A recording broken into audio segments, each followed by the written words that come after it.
Hey guys, in this video I'm going to be talking about some tips for daily journaling.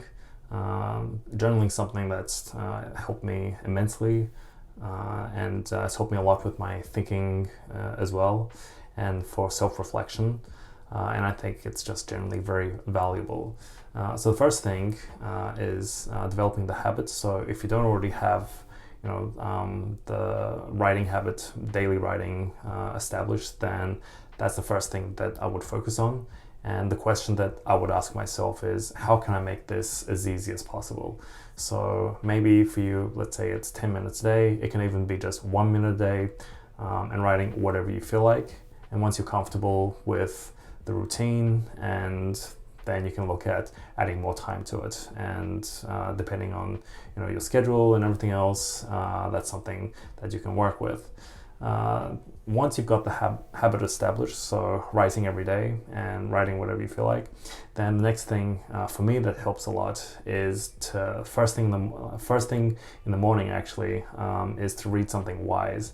So I generally like to read the works of the ancient philosophers, whose works is still relevant today as it was back then. So it stood the test of time. And what I'm really enjoying reading through right now is a story of philosophy, where they go through a lot of the big philosophers of the ages and a lot of their ideas. So for me, if I just read like 10-20 minutes of it, I feel like it puts me in a more kind of expansive mindset, and not focused on the day-to-day details or worries.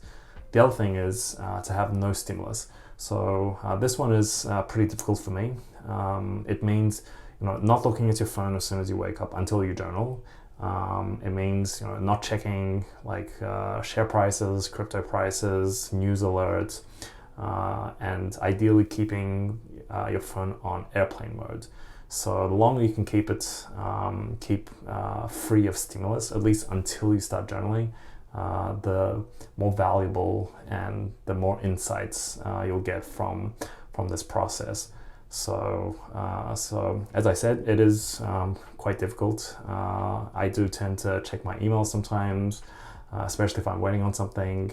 But what I try to do is I try to wake up, I try to keep my phone on airplane mode, then I'll go to a cafe, I'll read for a bit, and then I'll start writing.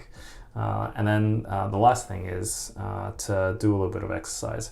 So this can just be something as simple as stretching, or doing push-ups, sit-ups, just something to get the blood flowing. It can also be for going for a quick walk or a jog or something like this too. And then finally, in terms of the things to write about, so if you have some thoughts that you want to think through, then you can do a stream of consciousness writing. If there's something that you're thinking about, something that's bothering you, you can also think about, like reflect on those. And another thing that I really like to do is go through some, let's say like either big or small question thinking. And I've got a whole list of questions that I like to think about. And depending on what I'm thinking about, I may choose a different question to work with. So for example, if I'm thinking maybe about business, and I want to think, okay, because I'm so close with the business and I'm thinking about the business all the time, and I may have missed something very obvious. And so one of the obvious things might be a very low-hanging fruit that I haven't capitalized on, but would not require a whole lot of effort, but get a much higher return than what I would have expected. So that's one possible question. And what I would usually do is just focus on one question instead of trying to answer a lot of different questions. I generally find that after I'm reflecting on a topic for a while, it feels really good, but it does feel a little bit exhausting as well, but exhausting in a good way. Okay, so let's go through an example. I'll typically use a physical notebook to write this down, but for this video, we'll go through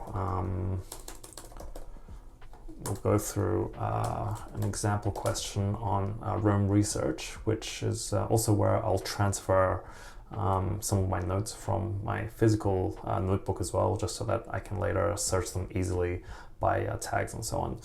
So let's say the question that we decide on is what's the low-hanging fruit here? And for you, that can be either, in about buying something, can be about the business, can be about a trip, can be about, whatever it is that you're thinking about. But let's say in this instance that we're talking about low-hanging fruit in my business. So the first thing that I like to do is and imagine that we're using a physical notebook here, is whenever I write something. So let's say, for example, let's say a really easy thing to do would be an ebook, to produce an ebook, because I have, let's say, X audience, and I know that there's a topic that they would really love. But then as soon as I write something, then I'll always do a ... so that I can keep the ideas flowing and not think that I finished with whatever it is that I'm trying to think about. So another one, let's put another bullet point here. So another one might be to pre-sale something. So let's say that we do have a list of customers, whatever, and I don't know for sure whether or not they're going to buy something. And one thing that I can do is launch what's called a pre-sale, which is to offer the product first before making it, and then once I see the sales volume, and I think, okay, so with this amount of sales, I definitely think it's worth it to go ahead, and then I can go ahead with either launching a digital product, a physical product, or service, or whatever the thing may be. So I hope you found some of these ideas to be useful.